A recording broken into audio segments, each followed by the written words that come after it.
Good morning all of you. मैं Manju Yadav VRB education के online platform पर आप सभी का हार्दिक स्वागत करती हूँ। हमारा चैप्टर एटॉमिक स्ट्रक्चर परमाणु संरचना वाला चैप्टर हमारा कंप्लीट हो गया था।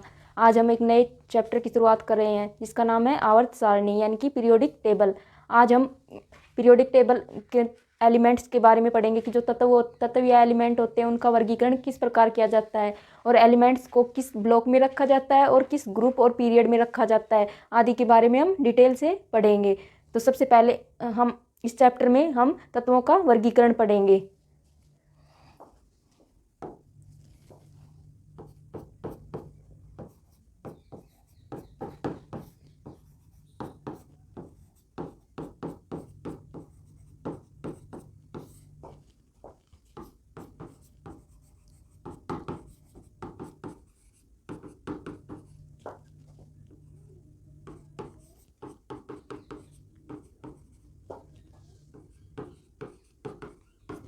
यानी कि क्लासिफिकेशन ऑफ एलिमेंट, तत्वों का वर्गीकरण।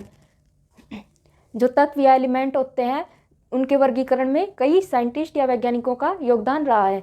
सबसे पहले तत्वों के वर्गीकरण का पहला प्रयास डोबेराइनर ने किया था। इन्होंने यह प्रयास 1817-18 में किया था।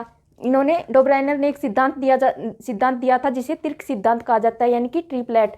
डोबेराइनर ने इस सिद्धांत में तीन तत्वों के क्या बनाए थे, ग्रुप बनाए थे।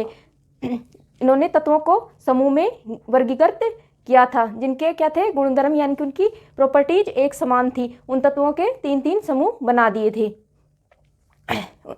डोबेराइनर ने बताया था कि जो मध्य बीच में जो तत्व होता है उसका परमाणु भार अन्य दो तत्व होते हैं उनके परमाणु भार के औसत के बराबर होता है। क्या पहला प्रयास किसने किया था?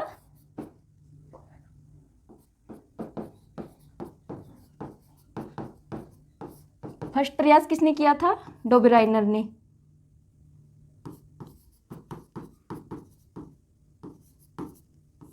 और कब किया था?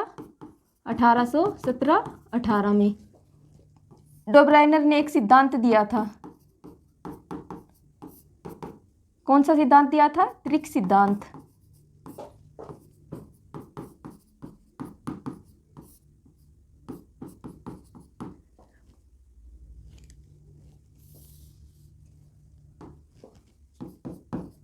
Triplet principal.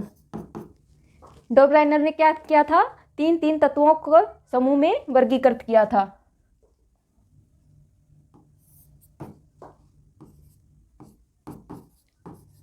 तीन तत्वों को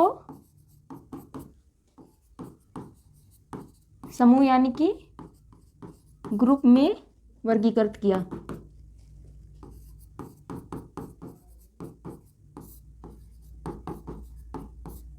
जिनके क्या समान थे? गुणधर्म यानी कि उनकी प्रॉपर्टीज समान थी।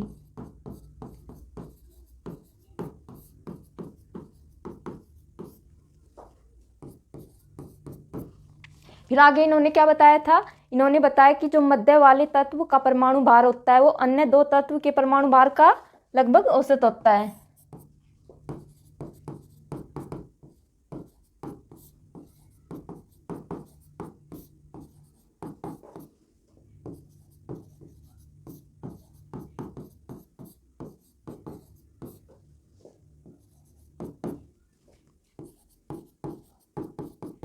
परमाणु भार यानी कि मास नंबर।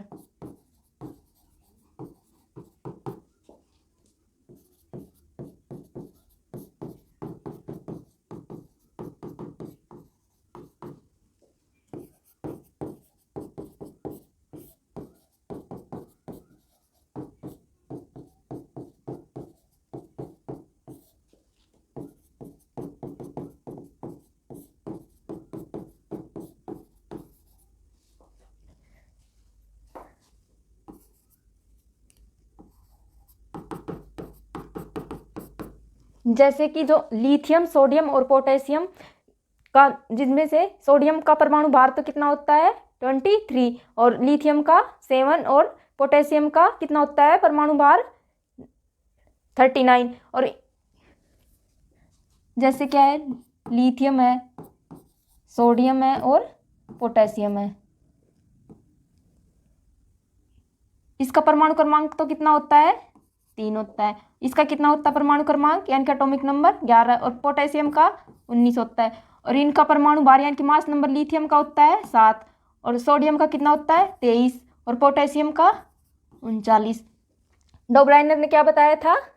डोब्राइनर ने 3 तत्वों के क्या बनाए थे? ग्रुप्स बनाए थे। इन्होंने बताया कि जो बीच वाला तत्व होता है उसका परमाणु भार अन्य 2 तत्वों के परमाणु भार का औसत होता है। तो इनका औसत निकालेंगे हम। इसका लिथियम का परमाणु भार कितना होता है 7 प्लस और पोटेशियम का 39/2 को ऐड करेंगे तो 46 आएगा अपॉन 2। इनको काटेंगे तो 23 आएगा। और ये किसके बराबर है? सोडियम के बराबर है। सोडियम के परमाणु भार के बराबर है।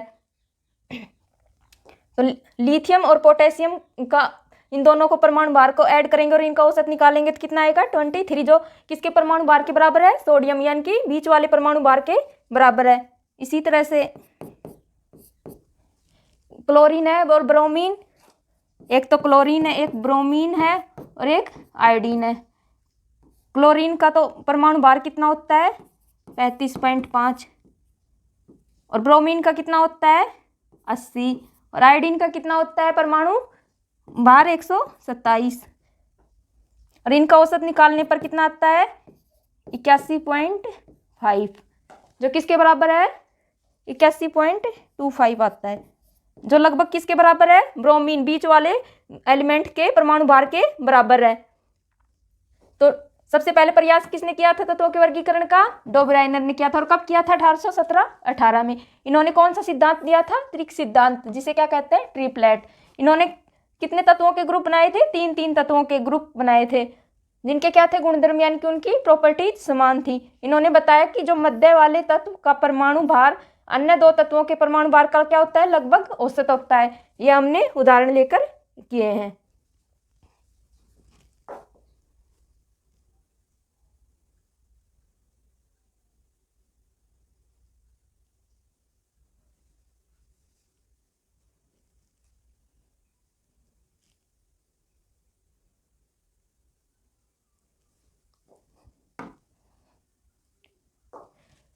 अगले जो तत्वों का वर्गीकरण का प्रयास न्यूलैंड नामक वैज्ञानिक ने किया था। और कब किया था? 1865 में। इन्होंने एक नियम दिया था न्यूलैंड ने, जिसे क्या बोलते हैं? अष्टक नियम यानी कि ऑक्टेव लॉ। न्यूलैंड ने बताया कि जो समान गुण वाले तत्व होते हैं उनको क्या किया था? समूहबद्ध किया जाता है और उनको उनके बढ़ते हुए परमाणु भार के क्रम में यदि रखा जाता है तो जो हर 8वां तत्व होता है वो अपने पहले तत्व से क्या रखता है? समानता रखता है। जैसे कि संगीत का हर 8वां स्वर अपने पहले स्वर से क्या रखता है? समानता रखता है। दूसरा प्रयास किसने किया था? न्यूलैंड ने।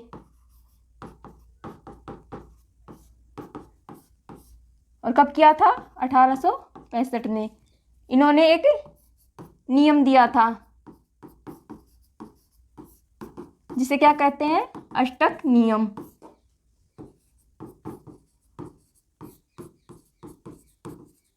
Octave law.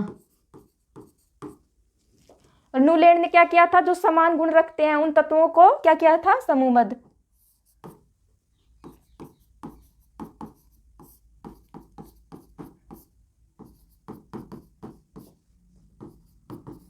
तत्व या एलिमेंट्स।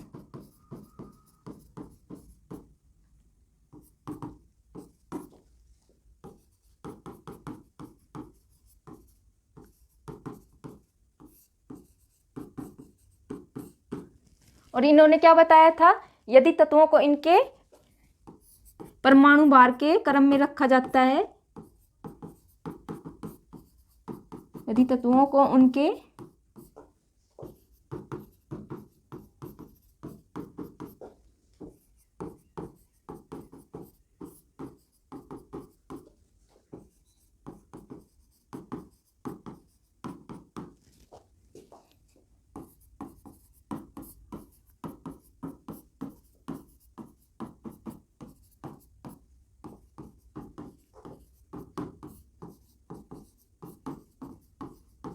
जो हर 8वां तत्व अपने पहले तत्व से क्या रखता है? समानता।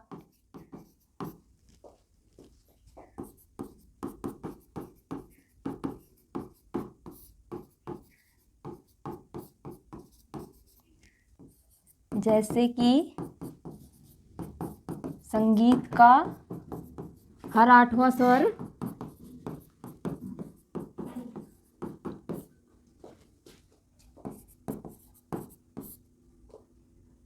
पहले स्वर से क्या रखता है, समानता।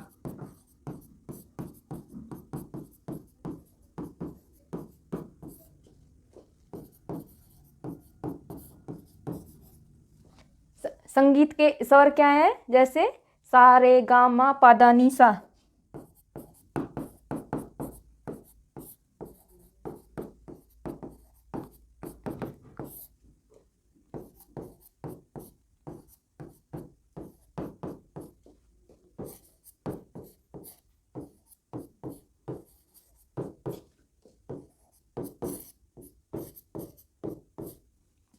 क्या बताया था न्यूलैंड ने, जैसे कि संगीत का हर 8वां स्वर किससे समानता रखता है, पहले स्वर से। तो ये कौन सा पहला स्वर है और ये 8वां स्वर है, ये इससे क्या रखता है, समानता रखता है। उसी प्रकार से क्या बताया था, अगर समान गुण वाले तत्वों को अगर समूहबद्ध किया जाता है और किसके बढ़ते हुए परमाणु भार के क्रम में, तो हर 8वां तत्व अपने किससे समानता रखता है, अपने पहले तत्व से समानता रखता है।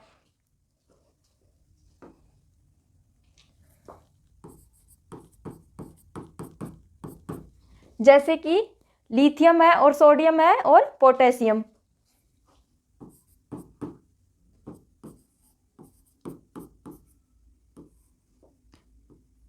लिथियम का परमाणु भार कितना, परमाणु क्रमांक कितना होता है, 3, और सोडियम का 11 और पोटेशियम का 19।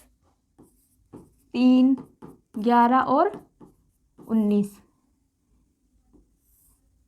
इन दोनों का अंतर कितना है, 8 का। इन दोनों का भी 8 का।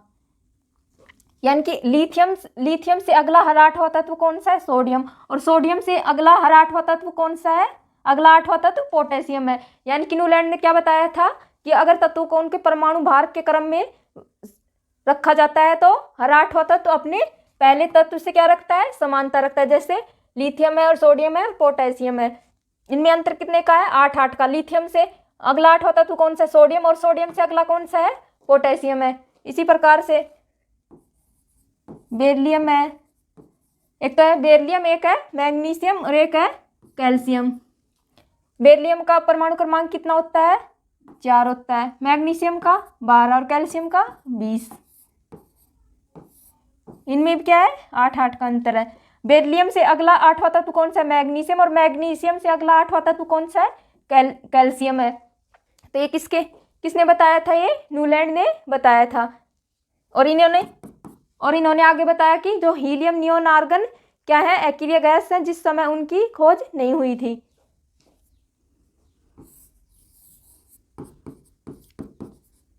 हीलियम नियोन आर्गन क्या है, अकेरिया गैस है, इनर्ट गैस। और उस समय इनकी खोज नहीं हुई थी।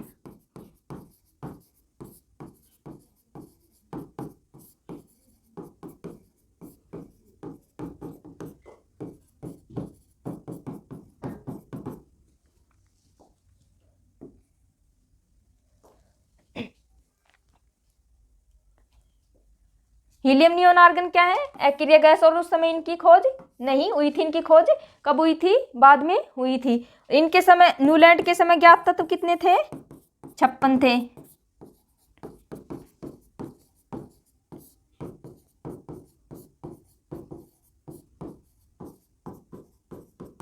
इनके समय में 56 तत्वों की खोज हुई थी, जिनमें से पहला तो क्या था, हाइड्रोजन, फर्स्ट हाइड्रोजन था। और लास्ट कौन सा था, थोरियम था। लास्ट कौन सा था, थोरियम।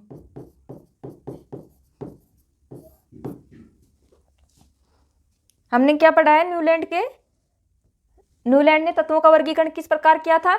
इन्होंने एक अष्टक नियम दिया था, और कब दिया था, 1865 में। इन्होंने समान गुण यानी कि सेम प्रॉपर्टीज वाले एलिमेंट्स को समूहबद्ध किया, और इन्होंने बताया कि तत्वों को उनके बढ़ते हुए परमाणु भार के क्रम में रखा जाता है तो हर 8वां तत्व अपने पहले तत्व से क्या रखता है, समानता रखता है। जैसे कि संगीत का हर 8वां स्वर अपने पहले स्वर से क्या रखता है, समानता रखता है।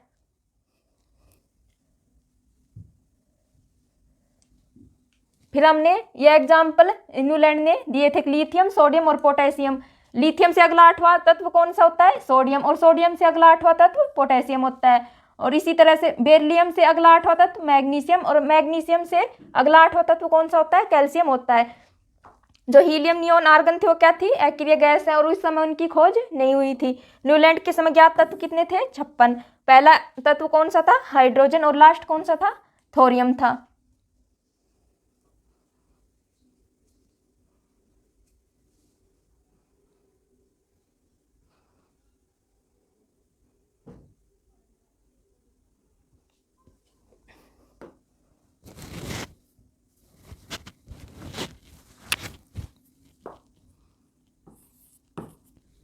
थर्ड नंबर पर मेंडलीफ ने क्या किया था? तत्वों का वर्गीकरण किया था। और उन्होंने कब किया था? 1869 में। मेंडलीफ ने पहली आवर्त सारणी बनाई थी। और क्या दिया था? पीरियोडिक आवर्त नियम किसने दिया था? मेंडलीफ ने दिया था। और मेंडलीफ को क्या कहा जाता है? Father of periodic table. जो मेंडलीफ ने क्या बताया था? जो किसी भी तत्व के भौतिक यानी कि फिजिकल और रासायनिक यानी कि केमिकल गुणधर्म क्या होते हैं? तत्वों के परमाणु भार के आवर्ती फलन होते हैं।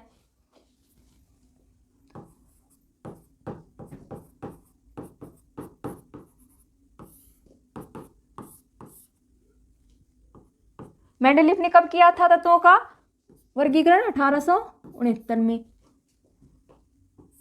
इन्होंने क्या बनाई थी? पहली आवर्त सारणी बनाई थी।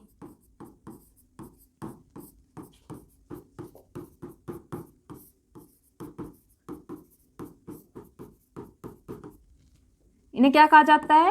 Father of periodic table.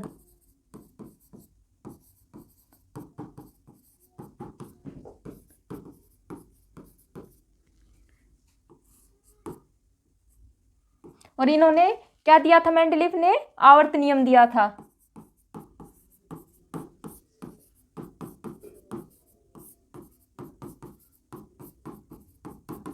क्या दिया था? Periodic law.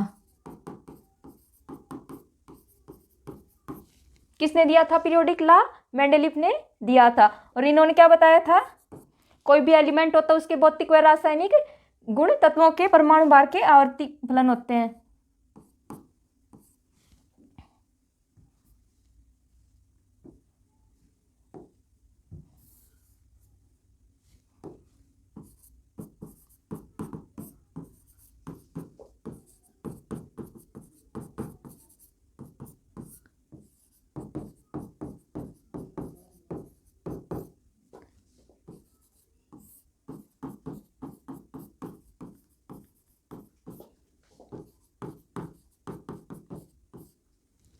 तत्वों के भौतिक व रासायनिक गुण परमाणु भार के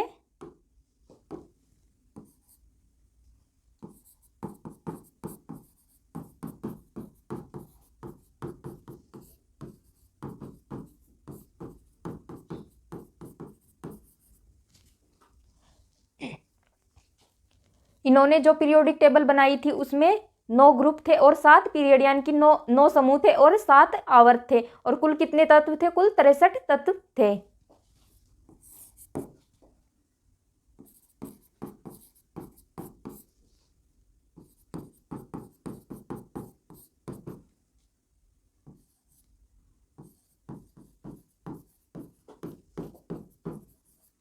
नौ ग्रुप थे और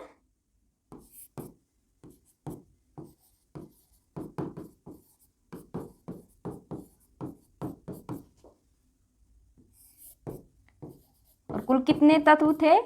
कुल 63 एलिमेंट थे।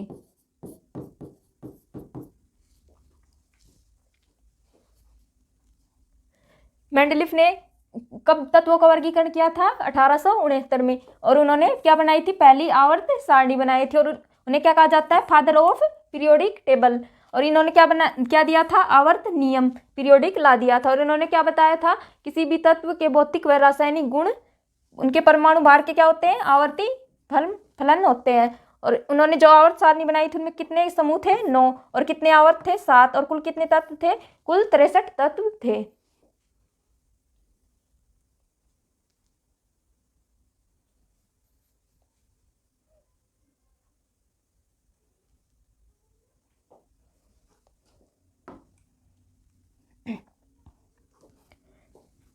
मेंडलीफ ने बताया कि जो ऊर्ध्वाधर लाइन होती है, वर्टिकल लाइन, इन्हें क्या नाम दिया था? ग्रुप। क्या कहा था? ग्रुप या समूह।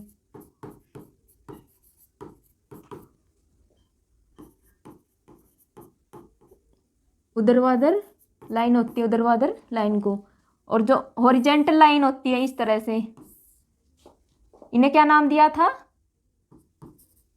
क्षैतिज रेखा कह दो या क्षैतिज लाइन। इन्हें क्या नाम दिया था? पीरियड या आवर्त।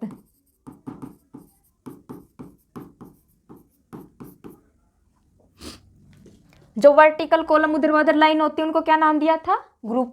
और जो हॉरिजेंटल यानी क्षैतिज लाइनें होती है उनको क्या नाम दिया था? पीरियड, आवर्त।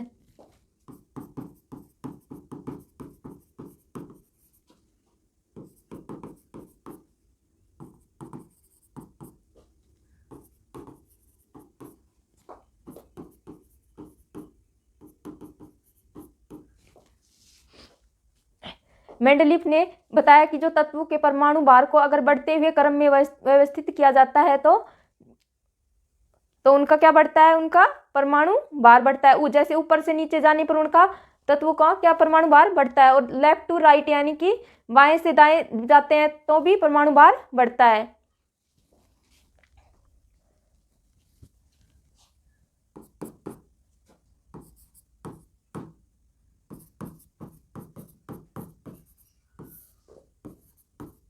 मेंडलीफ ने तत्वों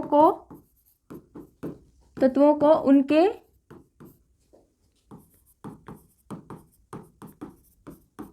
बढ़ते हुए परमाणु भार के क्रम में व्यवस्थित किया।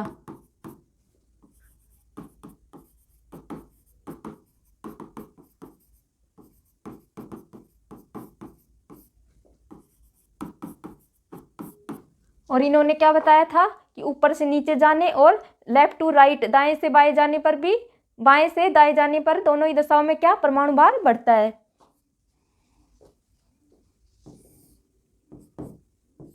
यानी कि टॉप टू बॉटम,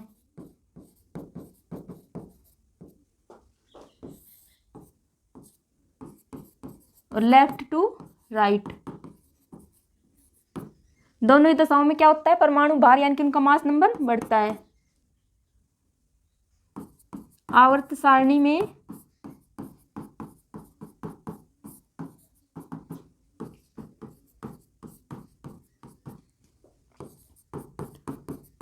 ऊपर से नीचे जाने और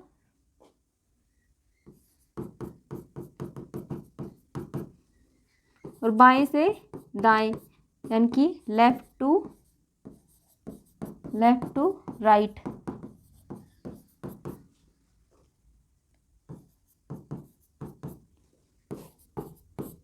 दोनों ही दशाओं में क्या बढ़ता है? परमाणु भार।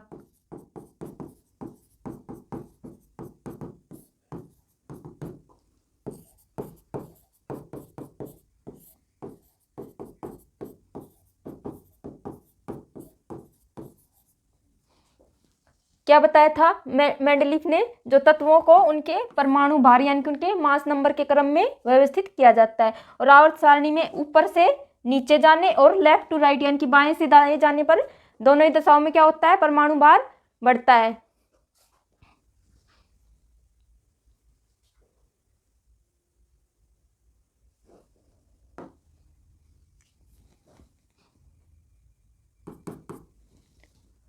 जो कोबाल्ट और निकल क्या है? इसके अपवाद है, क्योंकि दोनों का परमाणु भार यानी कि मास नंबर दोनों का क्या होता है? सेम होता है।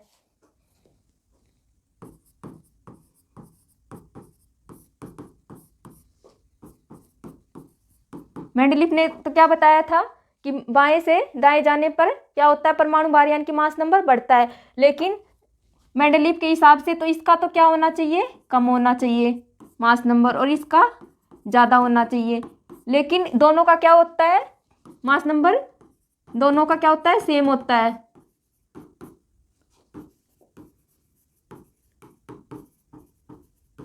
दोनों का मास नंबर क्या है? सेम है। तो यह बात क्या हो गई थी? गलत सिद्ध हो गई थी। क्योंकि दोनों का जो परमाणु भार क्या होता है, सेम होता है। और जो मेंडलीफ ने बताया कि मेंडलीफ ने भविष्य के तत्वों के लिए क्या छोड़ा था, स्थान या जगह छोड़ दी थी।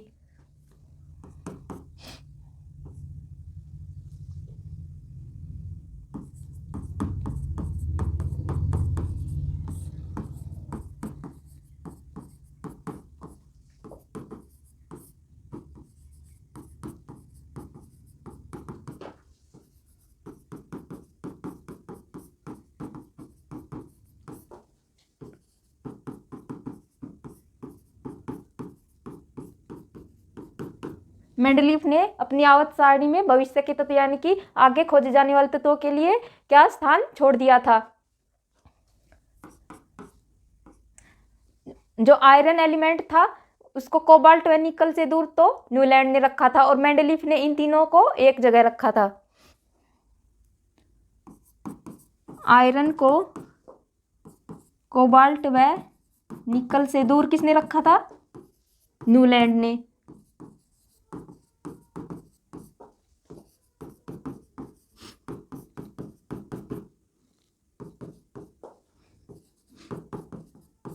लेकिन मेंडलीफ ने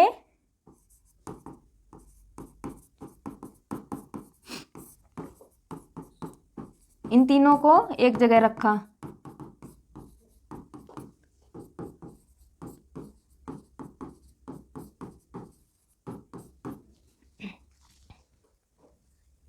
मेंडलीफ ने 4 तत्व ऐसे थे जिनके लिए मेंडलीफ ने स्थान छोड़ दिया था।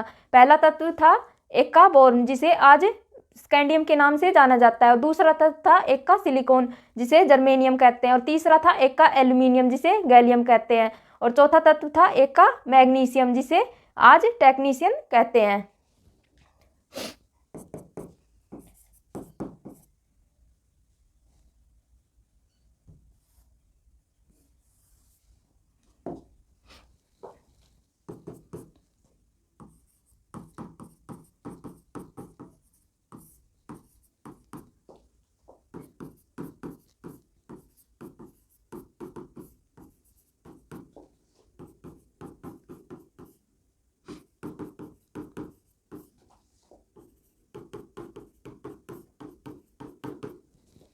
जिन तत्वों का पहले नाम अलग था और आज नाम क्या है उनका अलग है।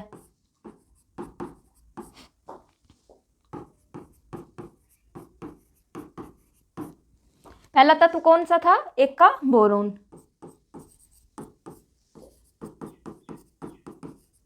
जिसे आज क्या कहते हैं, स्कैंडियम।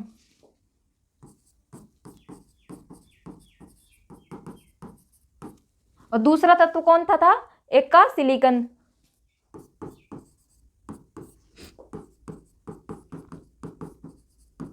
जिसे आज क्या कहते हैं, जर्मेनियम।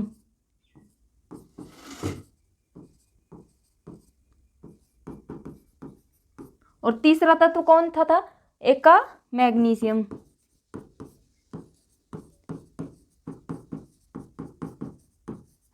जिसे आज किस नाम से जाना जाता है, टेक्नीशियन।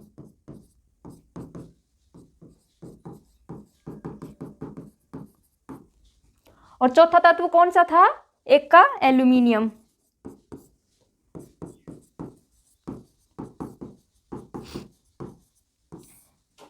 जिसका वर्तमान में क्या नाम है, गैलियम।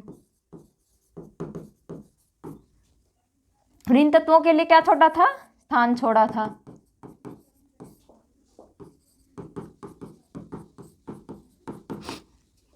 पहला तत्व कौन सा था, एका बोरॉन जिसे किस नाम से जाना जाता है, स्कैंडियम से। और दूसरा तत्व एका सिलिकॉन जिसे जर्मेनियम के नाम से जाना जाता है। तीसरा था एका मैग्नीशियम जिसे टेक्नीशियम के नाम से। और चौथा तत्व था एल्यूमिनियम जिसे एका एल्यूमिनियम जिसे किस नाम से जाना जाता था, गैलियम के नाम से जाना जाता था।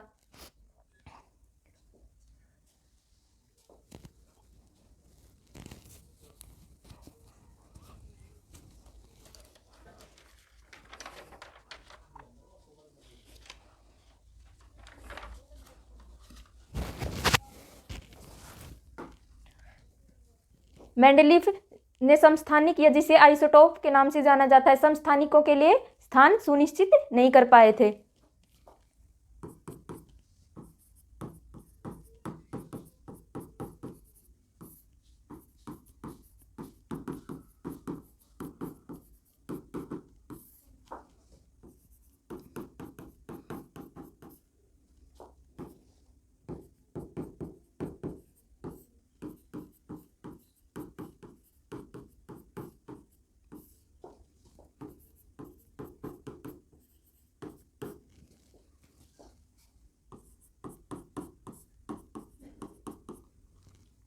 मेंडलीफ ने समस्थानिकों यानी कि आइसोटोप के लिए कोई स्थान सुनिश्चित नहीं किया था। अब समस्थानिक क्या होते हैं?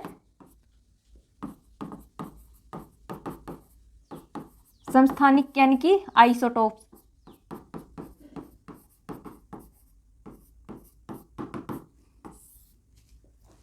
समस्थानिक क्या होते हैं?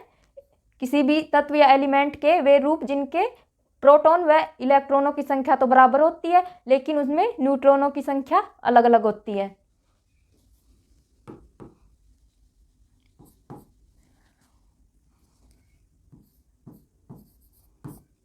एक तत्व या एलिमेंट के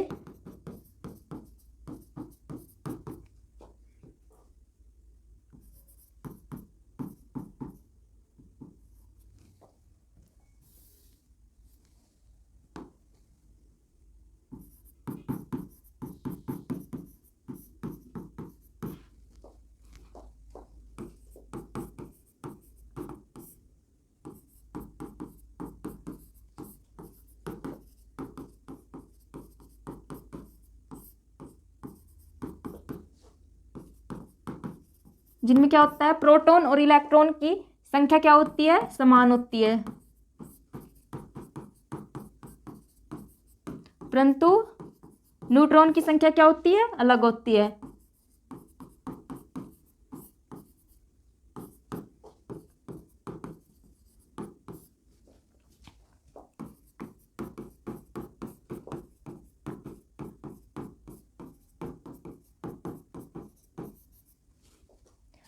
समस्थानिक या आइसोटोप क्या होते हैं? एक ही तत्व के विभिन्न रूप जिनमें इलेक्ट्रॉन और प्रोटॉन की संख्या क्या होती है? समान होती है, लेकिन न्यूट्रॉन की संख्या क्या होती है? अलग अलग होती है। जैसे कि हाइड्रोजन के समस्थानिक है, एक तो होता है प्रोटियम, एक ड्यूटेरियम और एक ट्राइटियम।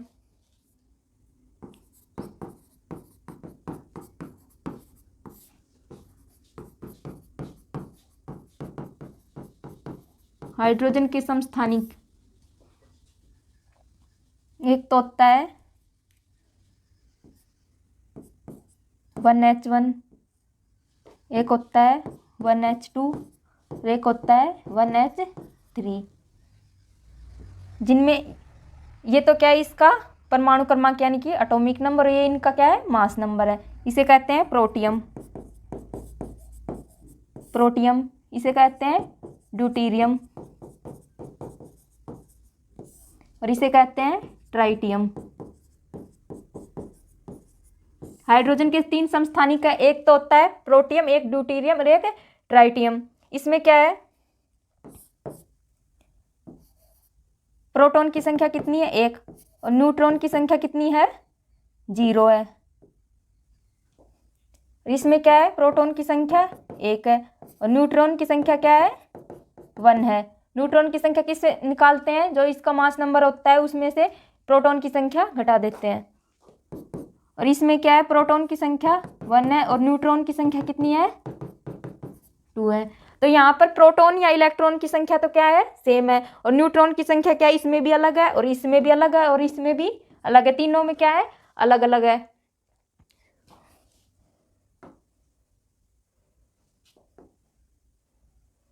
जैसे कार्बन के समस्थानिक होते हैं, कार्बन के भी 3 समस्थानिक होते हैं, जैसे 6C12। इन तीनों में भी क्या होता है, जो प्रोटॉनों की संख्या क्या होती है? सेम होती है और न्यूट्रॉनों की संख्या क्या होती है? अलग अलग होती है। अब हम कुछ फेमस आइसोटोप के बारे में पढ़ेंगे।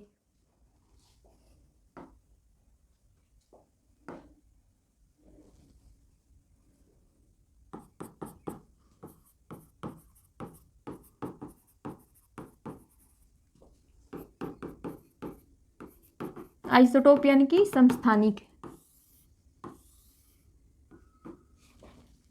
जो कई बार एग्जाम में पूछ लिए जाते हैं कि कौन से आइसोटोप का क्या यूज या प्रयोग है।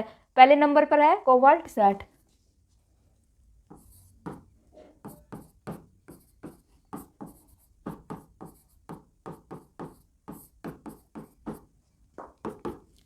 इसका प्रयोग कहाँ होता है? कैंसर के उपचार में इसके प्रयोग लिखेंगे। कोबाल्ट 60 का प्रयोग कहाँ होता है?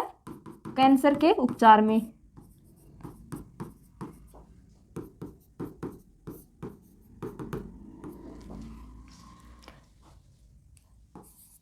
दूसरे नंबर पर है सोडियम 24।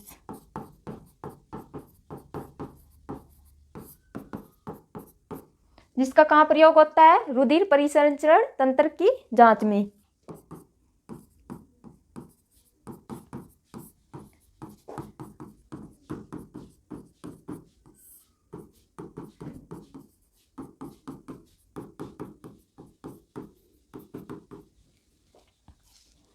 तीसरा है फॉस्फोरस 30।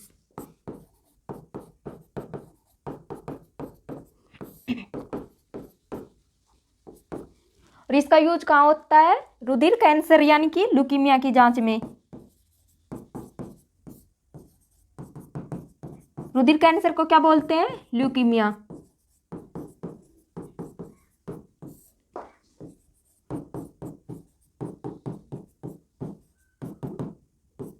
ल्यूकीमिया की जांच में।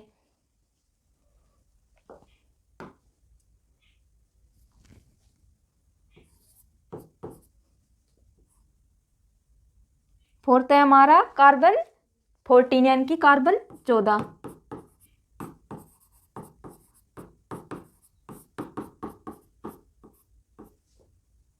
इसका प्रयोग कहाँ होता है? जीवाश्मों की आयु का पता लगाने में यानी कि कार्बन डेटिंग में।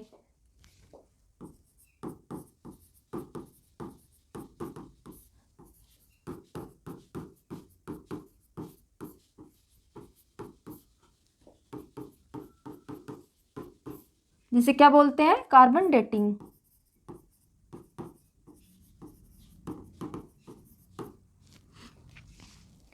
जो कार्बन 14 है उसका क्या अर्ध आयुकाल कितना है?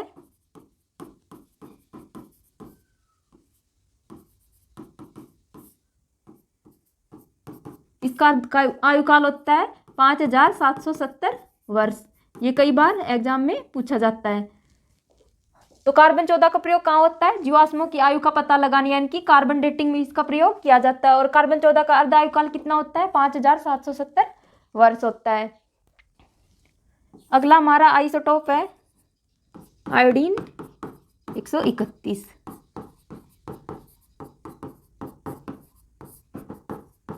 इस आइसोटोप का प्रयोग कहाँ होता है? जो गेंगा होता है जिसे गलगंड या गोइटर भी कहते हैं, के उपचार में इसका प्रयोग किया जाता है।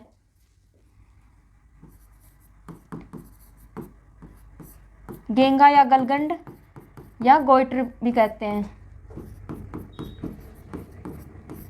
के उपचार में। आयोडीन 131 का प्रयोग कहाँ किया जाता है? गेंगा या गलगंड के उपचार में।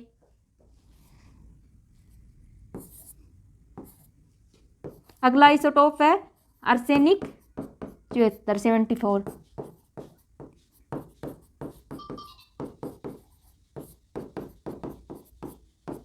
इसका प्रयोग कहाँ होता है? ट्यूमर की जांच करने के लिए। ट्यूमर या जो जिसे कैंसर बोलते हैं, ट्यूमर की जांच करने में।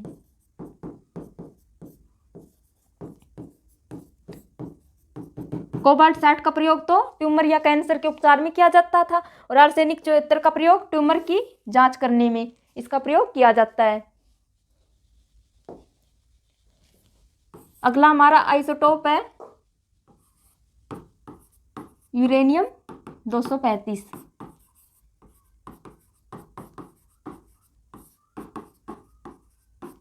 यूरेनियम 235 का प्रयोग कहाँ किया जाता है? जो नाभिकीय भट्टी होती है उसमें ईंधन के रूप में प्रयोग किया जाता है।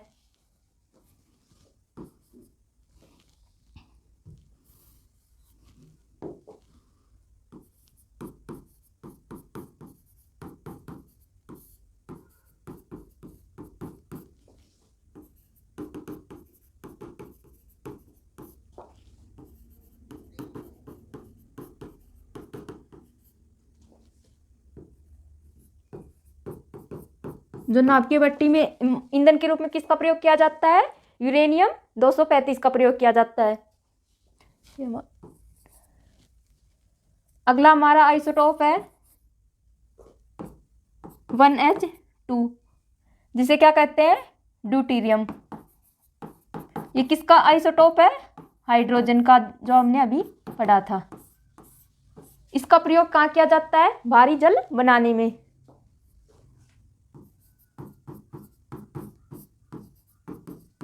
इससे क्या बनाया जाता है, भारी जल बनाया जाता है। भारी जल का जो अणु सूत्र क्या होता है, D2O। ये कई बार एग्जाम में ऑप्शन में दे दिया जाता है कि भारी जल का अणु सूत्र क्या होता है, तो D2O होता है। और इसका जो परमाणु भार यानी कि मास नंबर कितना होता है, D2 का तो होता है 4 प्लस ऑक्सीजन का 16, तो टोटल 20। ये क्या होता है, इसका परमाणु भार यानी कि मास नंबर होता है। D2O का मास नंबर कितना होता है, 20 होता है। और इसका प्रयोग कहाँ किया जाता है, भारी जल का, नाभिकीय भट्टी होती है उसमें मंदक के रूप में भारी जल का प्रयोग किया जाता है।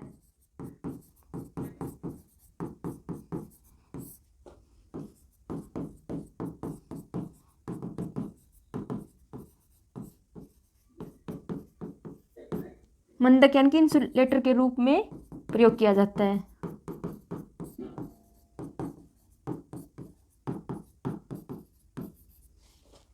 तो ये हमने कुछ फेमस आइसोटोप के बारे में पढ़ लिया है। एक बार हम क्या पढ़ रहे थे,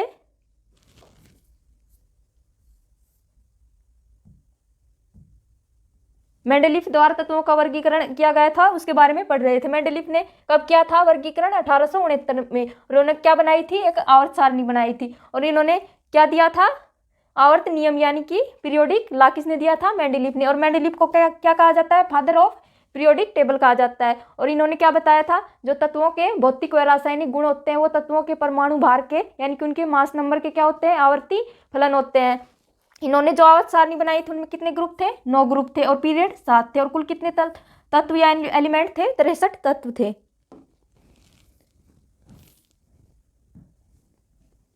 फिर मेंडेलीफ ने तत्वों को उनके बढ़ते हुए परमाणु भार के क्रम में व्यवस्थित किया था। और उन्होंने बताया कि ऊपर से नीचे और बाएं से दाएं जाने पर क्या बढ़ता है, परमाणु भार यानी कि मास नंबर बढ़ता है।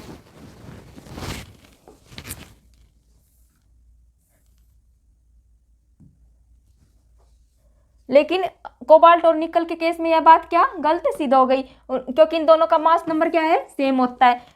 मेंडेलीफ के अनुसार तो कोबाल्ट का कम होना चाहिए और निकल का ज़्यादा होना चाहिए, लेकिन दोनों का मास नंबर सेम होता है। और कितना होता है इनका मास नंबर, 59।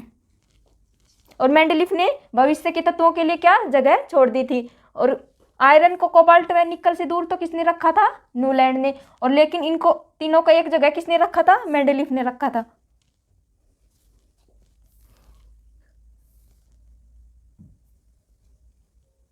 मेंडेलीफ ने 4 तत्वों के लिए क्या छोड़ा था, स्थान छोड़ा था। पहला था एक का बोरन जिसे क्या कहते हैं, स्कैंडियम। दूसरा था एक का सिलिकॉन जिसे क्या कहते हैं, जर्मेनियम। तीसरा था एक का मैग्नीशियम जिसे क्या कहते हैं, टेक्नीशियम। चौथा था एक का एल्यूमिनियम जिसे आज किस नाम से जाना जाता है, गैलियम के नाम से। जो मेंडेलीफ था वो समस्थानिकों के लिए क्या स्थान सुनिश्चित नहीं कर पाया था। आइसोटोप यानी कि समस्थानिक क्या होते हैं, एक तत्व के विभिन्न रूप जिनमें क्या होता है, प्रोटॉन व इलेक्ट्रॉन की संख्या तो सेम होती है लेकिन न्यूट्रॉनों की संख्या क्या होती है, अलग अलग होती है। जैसे हाइड्रोजन के समस्थानिक है 1H1 जिसे क्या कहते हैं, protium, 1H2 deuterium, 1H3 tritium, जिनमें प्रोटॉनों की संख्या तो सेम है और लेकिन न्यूट्रॉनों की संख्या अलग अलग है।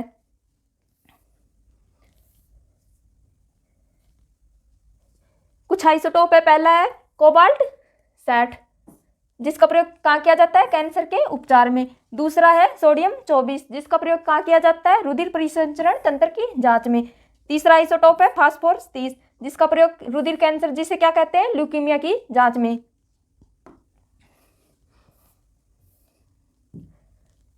अगला आइसोटोप है कार्बन 14 जिसका प्रयोग कहाँ किया जाता है, जीवाश्मों की आयु पता लगाने में यानी कि कार्बन डेटिंग में। और कार्बन 14 का अर्ध आयु काल कितना होता है, 5770 वर्ष होता है। अगला आइसोटोप है आयोडीन 131 जिसका प्रयोग कहाँ किया जाता है, गेंगा गलगंड या गोइटर के उपचार में। अगला है हमारा आइसोटोप आर्सेनिक 74 जिसका प्रयोग कहाँ किया जाता है, ट्यूमर की जांच में।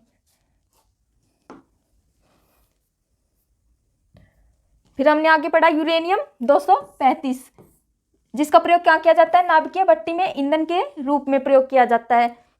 रगला आइसोटोप है 1s2, जिसे क्या कहते हैं, ड्यूटेरियम, और इससे क्या बनाया जाता है, भारी जल बनाया जाता है। और भारी जल का अणु क्षेत्र कितना होता है, D2O, और इसका मास नंबर कितना होता है, 20 होता है। और भारी जल का प्रयोग कहाँ किया जाता है, नाभिकीय भट्टी में मंदक के रूप में इसका प्रयोग किया जाता है।